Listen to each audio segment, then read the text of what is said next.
Hey, Southview family. As you can tell, I'm coming in here from the auditorium. I know what some of you are doing right now. You're looking over my shoulder just to make sure that somebody's not sitting in your seat. I'm talking to you, Matt Walker. But wanted to come to you, give you this time of update and connection, just to touch base with you and just a time of visiting. First of all, thank you for your gracious comments concerning Sunday's service and the music. It means a great deal. I appreciate those who are on the team helping with that. We'll have another set of singers this week, and we'll be working on that for Sunday. If you did not get the lyric sheet and you would like to have that, as I mentioned Sunday morning, be sure and contact the church office. You can call us here in the office and talk with Linda, and she will get your email, a proper email, in the email book there in the computer, and be able to send that out to you, as well as any other communication we might have with you going forward. Let me give you 3 things to think about, 3 things to avoid during all of this social distancing and stay at home that I think many of us are probably feeling right now, if we haven't already been feeling them for some time. The first thing to beware of is distraction. It's everywhere. The news can overwhelm us with updates, and because of all of that, we hear one thing and then it seems like in a little bit they change it and there's something that contradicts it, and it just fills us with anxiety. It's hard to focus because so much news about this virus is going on. Don't be distracted from the fact that we serve an omnipotent and sovereign God who rules and reigns over this world, and He loves each of us very much. So beware of distraction. The second one, beware of frustration. There's the idea of, I need to do this, or I need to take care of that, and I can't because we've got these stay-at-home orders, or we're doing this social distancing, that new term in our vocabulary now.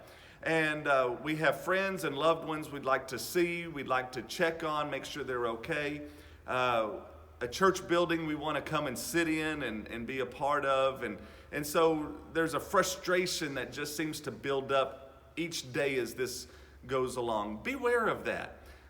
Live each day for the glory of God, because we're only promised today. That's all we're given. So make the most of it for God to be glorified in your life today. The third thing to beware of is fear. It's out there, it's real, I get it, especially of death. We think, well, what if this virus comes to me or comes to my family, my loved ones? And listen, I get it. I have a 91-year-old grandmother whom I love dearly. She's the glue of our family, and she has multiple underlying health issues. She's at the very top end of the highest risk. And so I appreciate that fear, that concern. But this virus does not increase the probability of death. What it's doing is it just makes death very, very real to us. We're forced to deal with our own mortality because of all of this. And so because we're forced to deal with our own mortality, and because we're only given today, then what we need to do is we need to join the psalmist and pray as he prayed. Lord, teach us to number our days, that we may apply our hearts to wisdom. Somebody said to number our days is to make each day count. And so do that. Avoid those three things: distraction, frustration, and fear. I like what C.S. Lewis said. He said, the present, or today, is the only time in which any duty can be done and any grace be received.